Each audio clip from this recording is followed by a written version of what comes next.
Are you out there doing your best to get on with life? Because, as you already know, it's what you make of your life that really counts. And sometimes having a few shortcuts to help you on your way can be very useful. The NLP Matters podcast might just be the toolbox you need to focus your attention, your effort, your drive onto what really does make the difference. Built on the foundation of Neuro-Linguistic programming, the NLP Matters podcast offers proven recipes you can use to create and sustain your life your way.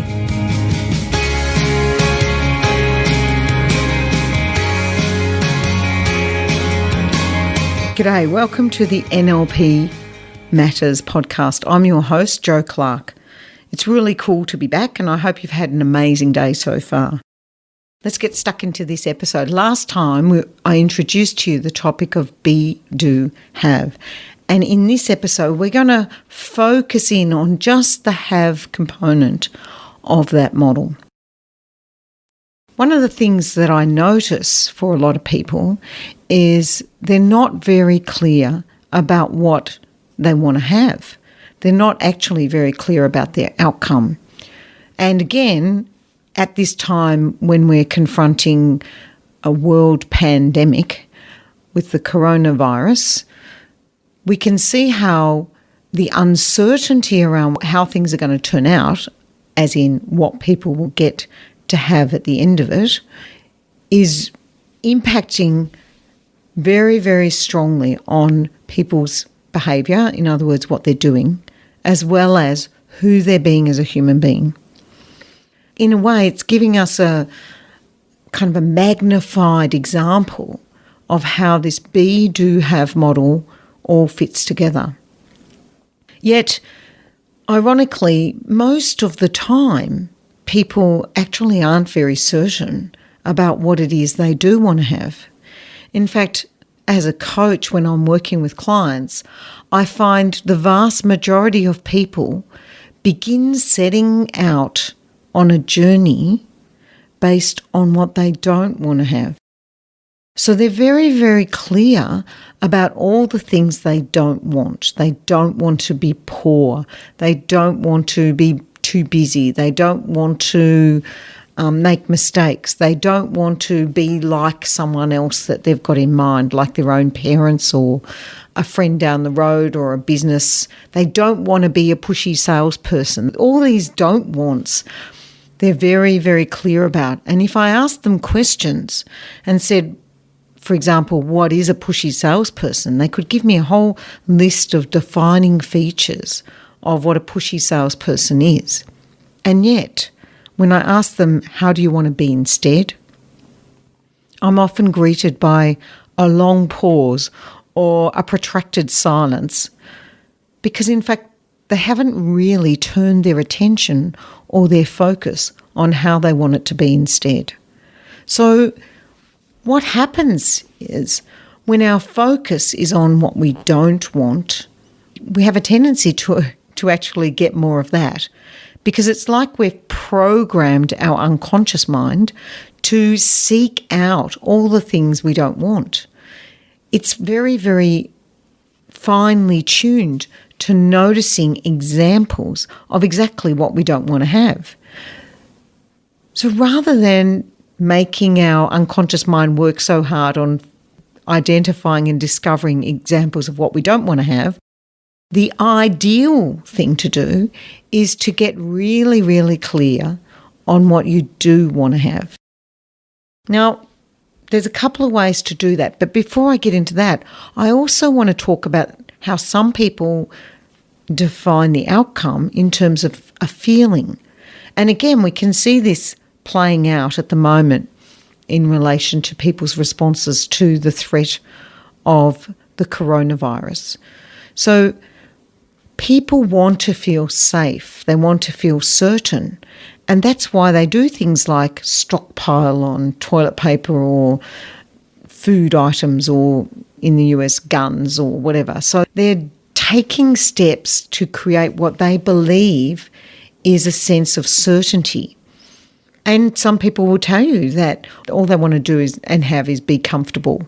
So they're really not clear about what is an outcome versus what is a feeling. One of the easy distinctions to make between a feeling and an outcome is that feelings come and go. So it's like waves on a beach, if you like. Whatever you think about at a particular point of time, you'll have a feeling in response to. So, for example, if you're sitting in front of the television and you're watching all the doom and gloom news, then you'll have an emotional response to that doom and gloom news. In contrast to if you're sitting in front of the television and watching a comedy, you'll have an emotional response to that comedy, and they'll be different. So in much the same way, when we define our outcomes based on feelings, how successful we believe we're being will be determined based on the feeling on the day. And that is being determined by what are we thinking about or what have we been exposed to during that day. So our emotions will be up and down and all over the shop. And we'll go through a roller coaster of judgment of ourselves if we pursue emotions as if they are goals. So rather than going down that path, what we want to do is we want to define some really robust outcomes. And the way to do that is to get very, very clear about what you will see when you achieve the outcome. And I'm really talking visually here. What will you see? What are the colours? What are the shapes? What will you see around you in the environment? And if I was standing next to you when you achieve that outcome, I would be able to see it as well. Otherwise, it's not really a visual definition you're giving it. So it's something that an observer could also see. And that way you know you've really clearly defined an outcome. You also want to know what you will hear. And again, if I was standing next to you, I'd be able to hear it as well. So you're defining the sounds you're hearing. If people are talking to you or saying things or there's some response, some noise going on, then you put that into your outcome. You want to also define what you're feeling. And here again, it's important to include what we call in NLP kinesthetic external. So that's external feelings, as in temperature, touch, texture, shape. You want to define those external feelings. And you might even add in smell and taste, particularly if your outcome involves, travelling somewhere or being at a beach or an event of some type. There'll be smells and tastes that might be involved in it. So put those in your outcome as well. And only when you've got those sensory specific definitions to your outcome do you then move into looking at how do you feel internally and what are you telling yourself about your goal. So internal are the emotions you feel, a sense of achievement or accomplishment, or a feeling of perhaps nervousness as you set out on the next goal. Part of what we want to do when we're setting our outcomes or we're defining what we're going to have is being very, very clear and making it very, very real, not just for ourselves, but for people around us as well. Then we really know, first of all, that we're on track for achieving the outcome. And secondly, we actually can recognise when we get there. I can tell you as a coach, a lot of people I work with think they're not good at achieving goals. When in fact, when I challenge them on that, they start to notice that they have been achieving goals all the time. It's just that they're not so clear on the outcome and they achieve it and they're already on to what's next, without savouring those achievements. Part of looking after yourself and making sure you're looking after your mental health in particular is making sure you celebrate your successes. Notice the goals you are achieving and the outcomes you're achieving so that then you're really, really clear. You are getting to have what you aim to have. You are being successful already. And maybe you want some more success, which will take us back to what you need to do and who you need to be.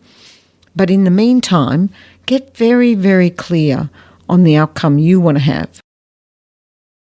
Define it using sensory-specific information, and then go for it.